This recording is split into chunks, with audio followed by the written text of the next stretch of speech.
இது மாய பூமி, அழகிய விவசாய பூமி, வளர்த்திடும் மேல பூமி, உயிர் வளர்த்திடும் தூய பூமி, அழகிய விவசாய பூமி, தாய்மடியல தாங்கும் பூமி,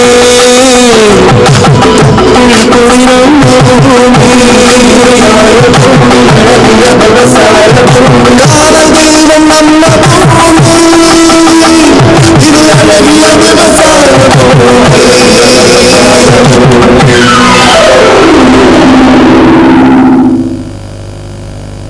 வணக்கம் வேளாண்மை பெருமக்களே, இந்திய வேளாண் அமைச்சகமும் கோயம்புத்தூர் தொலைக்காட்சி நிலையமும் இணைந்து வழங்கும் இந்த சிறுவட்ட ஒளிபரப்பு வேளாண் செய்தி அறிக்கைக்கு உங்களை வரவேற்கிறோம்.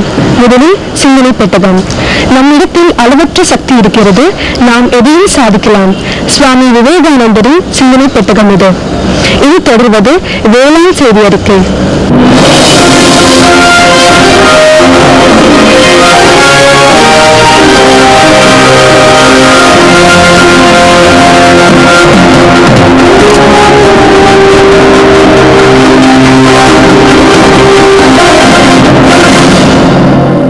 வணக்கம் மேலாண்மையாளர்களே, இந்திய வேளாண் அமைச்சகமும் கோயம்புத்தூர் தொலைக்காட்சி நிலையமும் இணைந்து வழங்கும் சிறுவட்ட ஒளிபரப்பு வேளாண் செய்தி அறிக்கை.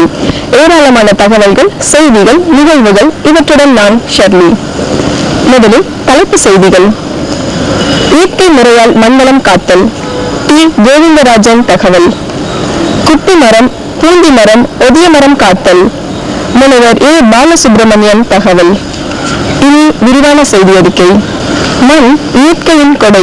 பூமி தோன்றிய காலம் முதலாக மீண்டும் மீண்டும் மக்களால் பயன்படுத்தப்பட்டு, விளையப்பட்டு, மறுசுழற்சிக்கு வளர்க்கப்பட்டு, பலவிதமாக பயன்படுத்தப்பட்டாலும் மீண்டும் மீண்டும் உருவாக்க முடியாத இயற்கை செல்வம் மண் ஒன்றுதான்.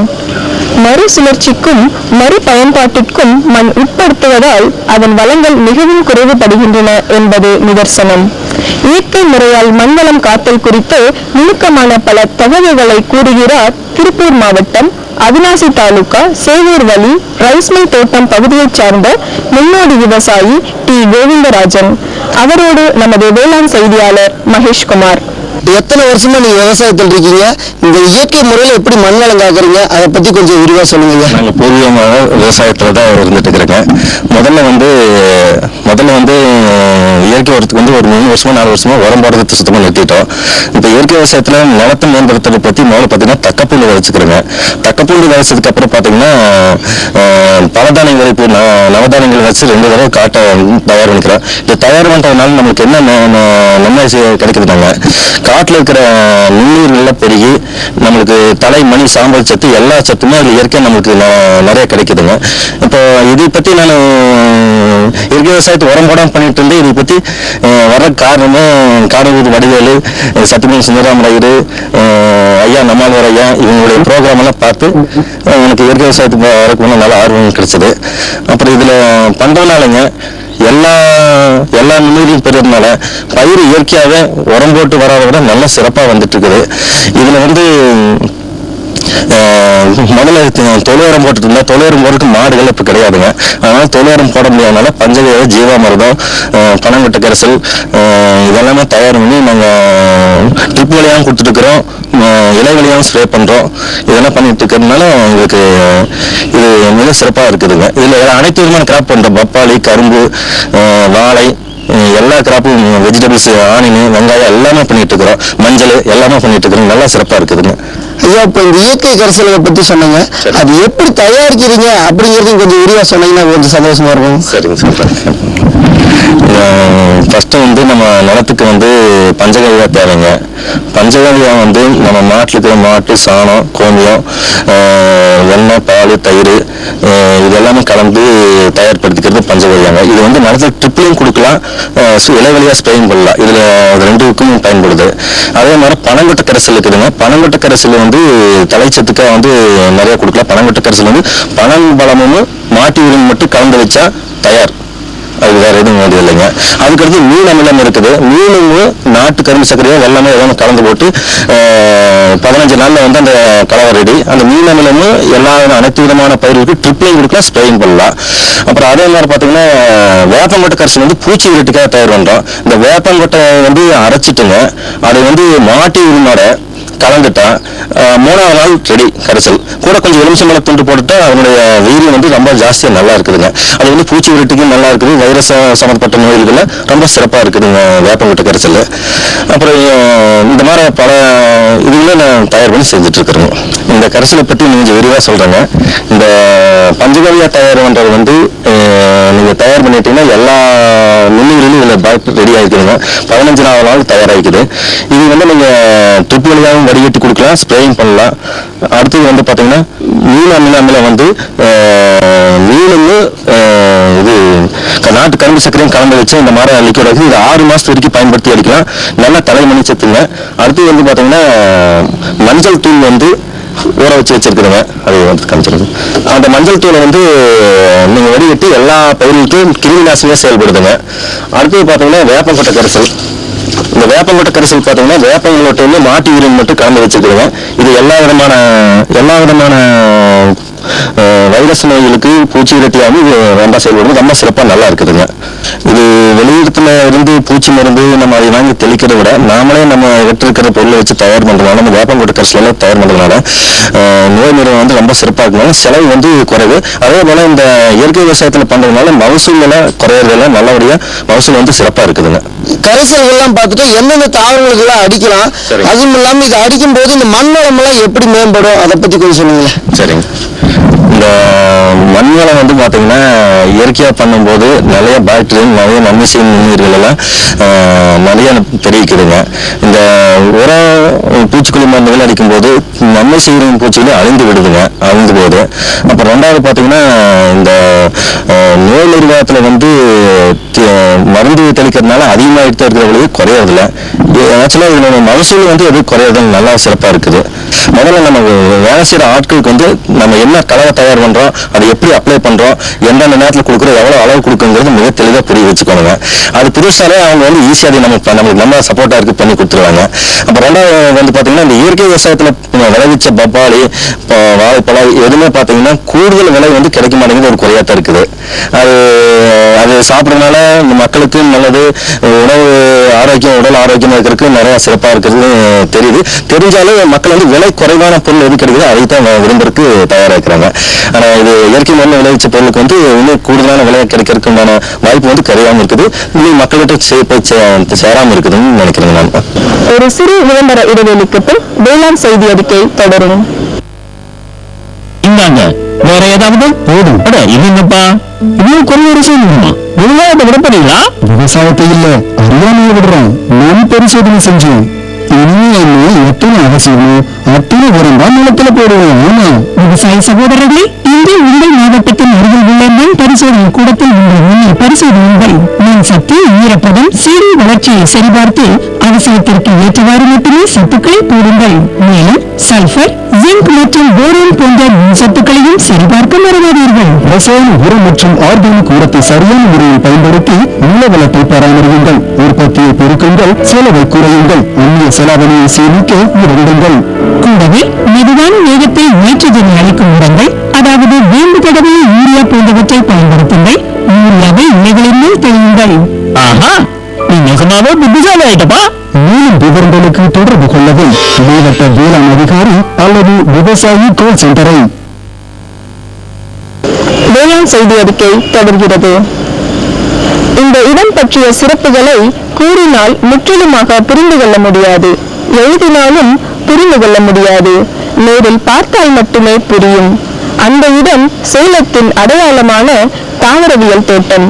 முன்னோடி வேளாண்மையாளர் முனைவர் ஏ. பாலசுப்ரமணியன் நட்டு, வளர்த்து, பாதுகாத்து, போஷித்து, ரசித்து, உணர்ந்து வாழ்க்கையாக தவமாக வளர்க்கும் மூலிகை தோட்டத்தின் நீளம், அகலம், அடர்த்தி, அதிசயம் எல்லாமே பார்க்க வியப்பின் உச்சம். வாருங்கள், இந்த தாவரவியல் தோட்டத்தை பார்க்க போகலாம். கார்டேனியா ரெசினிஃபெரா, அதாவது கும்பி மரம்னு சொல்லுவாங்க. இதனுடைய பிசின் எடுத்து பெருங்காயத்துக்கு தயார் பண்றதுல இது கலக்குறாங்க. அதை இது வந்து இயற்கையாக ரெசினாவே கோஞ்சு கார்டியனியா ரெசினிஃபெரா, இந்த ரூபியஸுங்கிற ஒரு ஃபேமிலியை சேர்ந்து ஒரு தாவரம். இதெல்லாம் நிறைய வந்து பயன்பாட்டில் அங்கே இருக்கு. பெருங்காயம் ஆல்டர்னேட் கலக்கக்கூடிய தாவரம். மனமும் பெருங்காயம் மனம் இருக்கும். மேக்கரங்காய் பொல்டேட்டான்னு சொல்லக்கூடிய பூந்தி மரம், பூந்தி கொட்டை பூ அப்படின்னு சொல்லுவாங்க. அதை பூவந்தி வேற, இது பூந்தி மரம் சொல்றது. இதெல்லாம் நல்ல அரிதான மரங்களை சார்ந்தது. இதெல்லாம் நம்ம வந்து பாதுகாக்கப்பட வேண்டிய மரங்கள் இதுவும் ஒன்று. லாமியா கோரமண்டலிக்கான்னு சொல்லுவாங்க, வெதிய மரம் சொல்லுவாங்க. இது வந்து வெதியம் பருத்தாலும் உத்தரத்துக்காகாது, வெதியம் பருத்தாலும் உத்தரத்துக்கு ஆகாதும்பாங்க. ஆனா அவ்வளவு மென்மையான மரம் அது. ஆனா மருத்துவ ஆற்றல் நிறைய இருக்கு. இதனுடைய பட்டை நிறைய மருத்துவ குணங்களை கொண்டது. பெண்களுடைய இரத்தப்போக்குக்கு அப்படியே உடனடியாக நிறுத்தக்கூடிய ஆற்றல் இங்க இதுக்கு உண்டு. மிகப்பெரிய ஆற்றல் இருக்கு. இது பயன்பாட்டில் இருக்கு. இப்ப இந்த மரங்களும் பாதுகாக்கப்பட வேண்டியது ஆகிப்போச்சுப்போம். கேலோஃபில்லம் ஈனோஃபில்லம் சொல்லக்கூடிய பின்னை மரம். இந்த பின்னைக்காய் விளக்க வந்து இந்த பெருமாள் கோயில்ல தினமும் எரிப்பாங்க. அது எரிக்கன்னா காத்து கருப்பாண்டான்னு சொல்லுவாங்க. அது என்ன பொருள் அப்படின்னா, இந்த விளக்குல இருந்து போகக்கூடிய புகை மண்டலம் காற்றுல இருக்க தீய கிருமிகளை ஆன்டி பாக்டீரியல்ல நம்ம செய்யக்கூடிய ஆற்றல் உள்ளது. அந்த தன்மை இந்த ஆவி போறது. அதனாலதான் இந்த காத்து கருப்பு அண்டாதுன்னு சொல்லுவாங்க. அந்த காலத்துல பார்த்தா ஒன்று சொன்னது பார்த்தா ஏதாவது ஒரு பொருள் இல்லாத இருக்காதுங்கிறதுல இது ஒரு முக்கியமா தெரிஞ்சுக்கணும். பின்னை மரம், மலைவேம்பு. இதை வந்து விவசாயத்துக்கு நல்ல பண்ணையில வச்சு நிறைய மரங்கள் நட்டு நல்ல அருமையா ஒரு 10 வருஷம் கழிச்சு அறுவடை பண்ணும்போது மிகப்பெரிய ஒரு வருமானத்தை கொடுக்கக்கூடிய ஒரு மரம் அது மலைவேம்பு. எவ்வளவு பெரிய மரமா இருக்கு பாருங்க. 10 வருஷத்துக்கு எவ்வளவு பெரிய மரம் தான் எவ்வளவு பெரிய ஒரு வருமானத்தை கொடுக்கக்கூடியது. கனாங்கா ஓடரேட்டா, அதாவது கருமுகன்னு சொல்லக்கூடியது. இது ஒரு கோயிலினுடைய ஸ்தல விருட்சமாகவும் இருக்கு. இதனுடைய பூவில இருந்து நம்ம லாங்னு ஒரு ஜப்பான்ல ஒரு ஆயில் எடுக்கிறாங்க, எண்ணெய் நல்ல வாசனை கிடைக்கும். அதனால இயற்கையா நீங்க வந்து செயற்கை மனம் இல்லாத இயற்கையை வாசனை கொடுக்கக்கூடிய ஏராளமான தாவரங்கள் இருக்கு. அதுல இது ஒரு முக்கியமான இடத்தை அதை வகிக்குது. ஆசிமம் அமெரிக்கானும் சொல்லக்கூடிய இது வந்து கஞ்சாங்கோரைன்னு சொல்லுவாங்க. கஞ்சாங்கோரை ஆசிமம் அமெரிக்கானும், இது கொசு பூண்டுன்னு சொல்லுவாங்க. கிராமங்கள்ல இந்த பூண்டு எடுத்து அப்படி தொங்க வச்சுட்டாங்கன்னா வீட்டுல கொசு அண்டாது. இது நல்ல மனம், அருமையான மனம் கொடுக்கும். இது கொசுகளை விரட்டக்கூடிய ஆற்றல் உண்டு. கடம்பையில நீர்க்கடம்பு, நாய்க்கடம்பு, வெண்கடம்பு, மஞ்சள் கடம்பு, இந்த மாதிரி கடம்பை மரம் நிறைய இருக்கு. இதுல வந்து நீர்க்கடம்பு மரம், அது நீர்க்கடம்பை. மித்திரகைனா பார்வி ஃப்ளோரா. பட்டுப்பூச்சி மரம் சொல்லக்கூடிய மல்பெரி மரம். அது இந்த மல்பெரி மரத்தினுடைய இந்த இலைகளை தான் பட்டுப்பூச்சி வளர்த்துறதுக்காக விவசாயிகள் பயன்படுத்துறாங்க. இதே அப்படியே விட்டு பெரிய மரம் ஆச்சுன்னா இந்த வெரைட்டி வந்து கனி வரும். 4 இன்ச்சு நீட்டம் கூட 4 பெருசு கூட கனி வரும். ரொம்ப சுவையான கனி. இது முக்கால்வாசி பறவைகளே சாப்பிடுது, நமக்கு கிடைக்கிறது இல்லை. இருந்தாலும் பறவைகள் உண்ணட்டும்னு சொல்லிட்டு இந்த மரத்தை பாதுகாத்து வந்துட்டு இருக்கேன். மல்பெரி மோரஸ் லேவிகேட்டான்னு சொல்லக்கூடிய தாவரம். கருப்பாலைன்னு சொல்லக்கூடிய அழிந்து வரும் தாவரம் இனத்தை சார்ந்தவங்க. ஹோலரினா ஆன்டி டிசென்ட்ரிக்கான்னு பதவி பேரு. ஆன்டி டிசென்ட்ரிக்கானா இந்த மோஷன் நிறைய போயிட்டு இருக்கு, லூஸ் மோஷன், அதுக்கெல்லாம் ஒரு சிறந்த மருந்தா இது வந்து இங்கே பேர் இருந்தது. இப்போ ஹோலரினா பீபசன்ஸ் ஆயிடுச்சு. இது ஒரு அது என்டாங்கர் ஸ்பீஷிஸ் அழிந்து வரும் தாவரத்துல இந்த வகையில் பாதுகாக்கப்பட வேண்டிய ஒரு தாவரமா இங்க கருதப்படுகிறது. மீண்டும் தலைப்பு செய்திகள். இயற்கை முறையில் மண்டலம் காத்தல். டி. கோவிந்தராஜன் தகவல். குட்டி மரம், பூண்டி மரம், ஒதிய மரம் காத்தல். முனைவர் ஏ. பாலசுப்ரமணியன் தகவல். இத்துடன் வேளாண் செய்தி அறிக்கை நிறைவடைகிறது. நன்றி, வணக்கம்.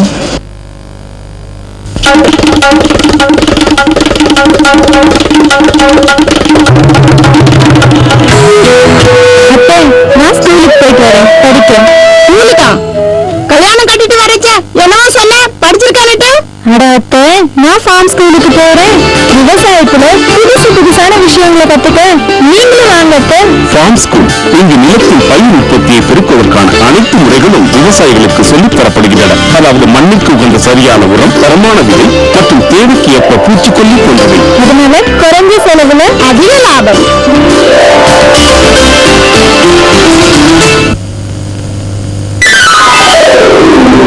இது மாய பூமி அழகிய விவசாய பூமி வளர்த்திடும் மேல பூமி உயிர் வளர்த்திடும் தூய பூமி விவசாய தாய்மடியன தாங்கும் பூமி குளிரும் பூமி காதல் தெய்வம் நம்ம பூமி இது அழகிய விவசாய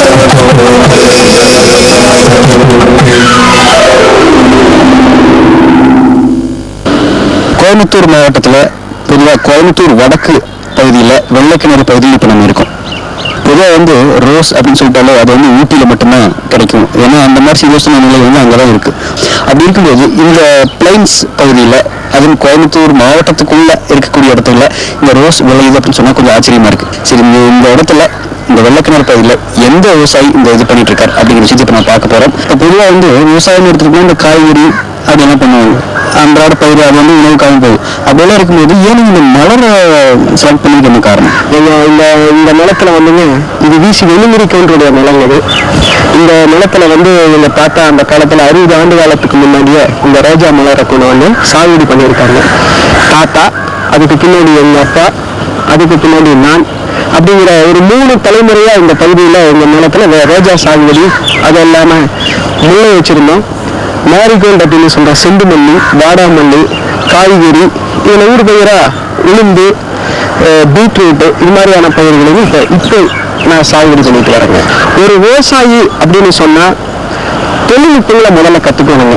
தமிழ்நாடு வேளாண்மை பல்கலைக்கழகம் இருக்கு, தமிழ்நாடு அரசுடைய தோட்டக்கலைத்துறை, வேளாண்மை துறை, அதை சார்ந்த 9 துறைகள் இருக்கு. நிறைய தொழில்நுட்பங்கள் எல்லாம் இருக்கு.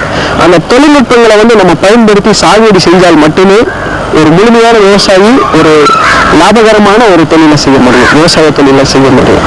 அந்த அடிப்படையில் நாங்கள் வந்து பயிற்சி பெற்று இந்த வேளாண்மை பல்கலைக்கழகத்திலுமே இந்த வேளாண் விஞ்ஞானிகள், வேளாண்மை துறை, தோட்டக்கலைத்துறை அலுவலர்களுடைய பயிற்சியில தான் நான் இந்த சாகுபடியை வெற்றிகரமாக செஞ்சுட்டு இருக்கேன்.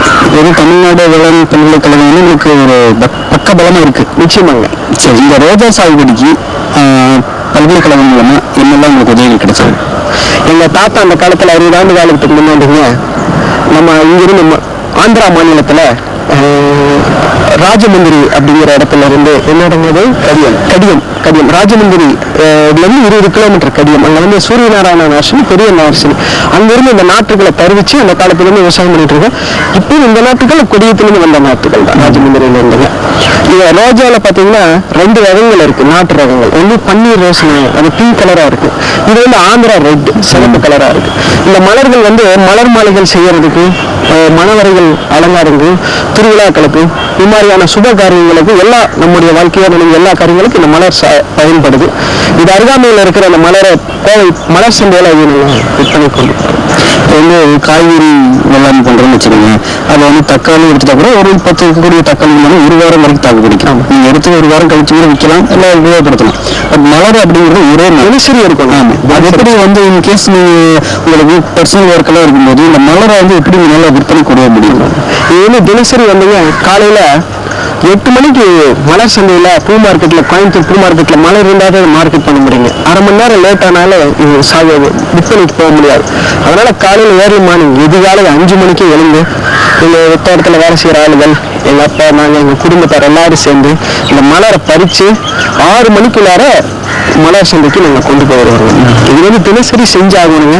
இது மலர்னா காலையில போயிட்டா சாயந்தரம் இருந்தா தானே மலர், நதிகள் மலர்னு சொல்ல முடியும். அதனாலதான் நீங்க மதிப்பு ஆண்டவன் படைப்புல இயற்கையில் எவ்வளவு ஒரு அற்புதம் பாருங்க. இப்போ நம்ம கேட்கும் போது ஒரு மகிழ்ச்சி எங்களுக்கு வருது, ஒரு மலர் மேலேயே. சரி, இப்போ வந்து இந்த ரோஜா சாகுபடி செய்யறதுக்கு 1 ஏக்கருக்கு எப்படி நம்ம தயார்படுத்தலாம், என்னெல்லாம் தேவை அப்படின்னு முதல்ல சொல்லிடுங்க. இந்த துல்லிய பண்ணை திட்டம் அப்படின்னு சொல்லிட்டு அந்த மெத்தடை வந்து நம்ம பல்கலைக்கழகத்தில் தொடர்ந்து பயிற்சிகளை போனோங்க. ஐயா கேசி கோபால் மாதிரியான முற்போக்குலர்கள் நாங்கள் எல்லாமே அந்த பயிற்சியில கலந்துட்டோம். அதுல பாத்தீங்கன்னா இந்த ரோஜா நாத்து வந்து ஃபேஷிங், இடைவெளி, பயிர் எண்ணிக்கை வந்து குறையக்கூடாது, பயிர் எண்ணிக்கை குறைஞ்சுன்னா மகசூல் குறைஞ்சு போயிடும். அதனால பயிர் எண்ணிக்கையும் குறையக்கூடாது. நவீன முறையில் சாகுபடி பண்ணணுங்கிறதுக்காக இவருடைய பேசிங் வந்து எங்க தாத்தா காலத்துல 6 அடிக்கு வச்சிருந்தாங்க. நான் இப்ப அது 8 அடி பண்ணிட்டேன். பயிருக்கு பயிர் 6 அடி வச்சிருந்தாங்க, அதை நான் குறைச்சு 4 அடி பண்ணிட்டேன். 4க்கு 4 பயிருக்கு பயிர் இடைவெளி, வரிசைக்கு வரிசை 8 அடி இடைவெளி. இப்போ ஒரு பேசிங் நம்மளுக்கு கிடைச்சிருச்சு. இதுல பாத்தீங்கன்னா 4 அடிக்கு மேட்டுப்பாத்தி வந்துச்சு. அந்த மேட்டுப்பாத்தில இந்த நாட்டு சாகுபடி வச்சிருக்கேன். இது வந்து 4 அடி குழியா இருக்கு, பாரா இருக்கு. இதுல 2 பர்பஸுங்க. ஒண்ணு சொட்டு நீர் பாசனத்துல தண்ணீர் பாசனம், 2வது பவர் வீடரை வச்சு இடையளவு செஞ்சுக்குவோம். 2 திட்டத்துக்காக இப்படி ஒரு மெத்தடை போட்டோம். இது வந்து வேளாண்மை பல்கலைக்கழகத்துடைய பயிற்சி, அவங்க கொடுத்த ஆலோசனையின் மூலியமா தான் நான் வெற்றிகரமா இதை பண்ண முடிஞ்சதுங்க.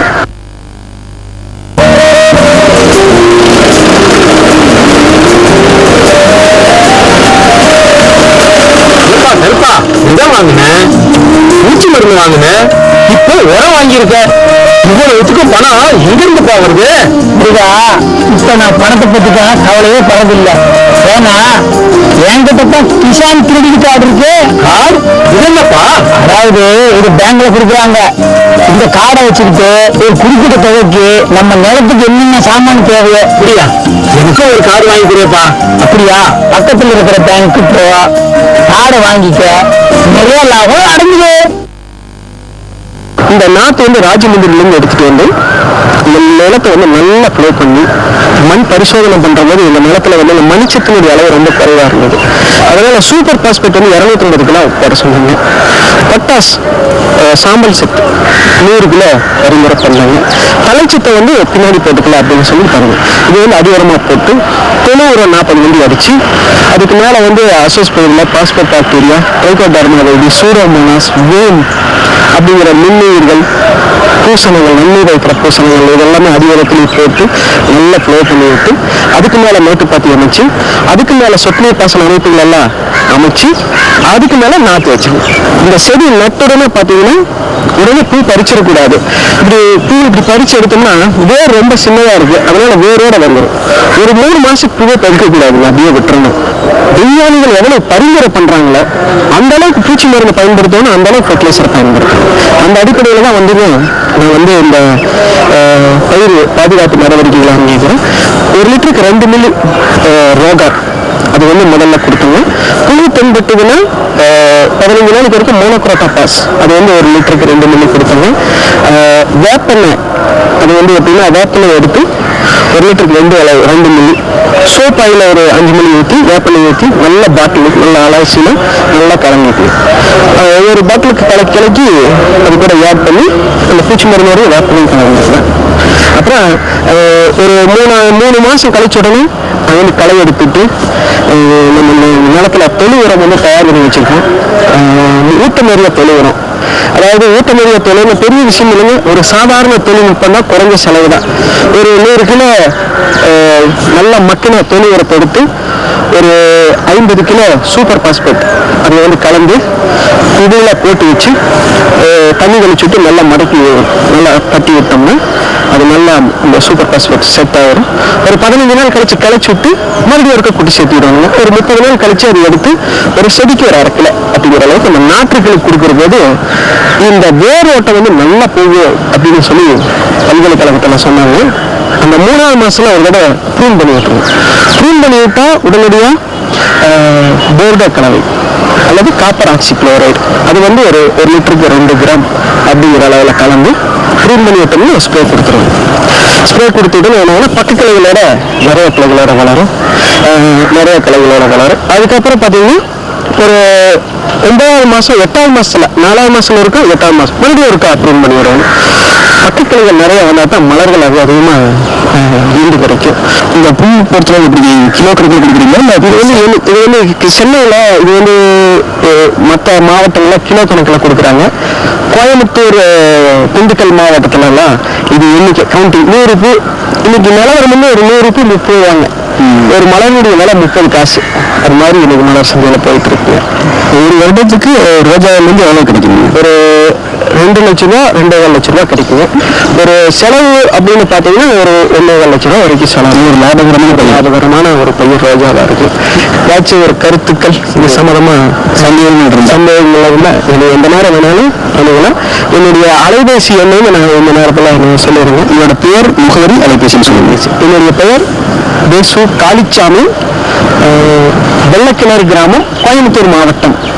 அலைபேசி தச்சன்போட்டம், வெள்ளக்கிணறு.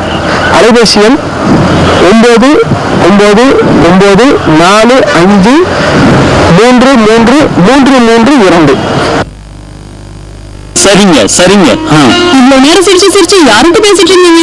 விவசாயிகள் கான்சென்டர் முன்னாட்ட பயிர் பத்தி யோசனை கேட்டுட்டு இருந்தேன். காலையில சரி, மதியானம் கூடவா? விவசாயிகள் கால் சென்டர் காலையில 6 மணில இருந்து ராத்திரி 10 மணி வரை திறந்திருக்கும். ஞாயிற்றுக்கிழமை கூடவா?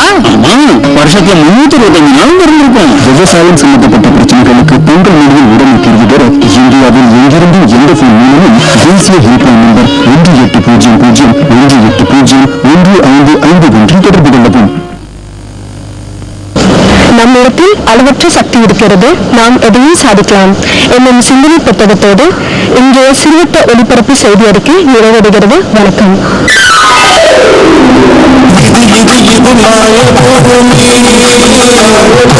அழகிய விவசாய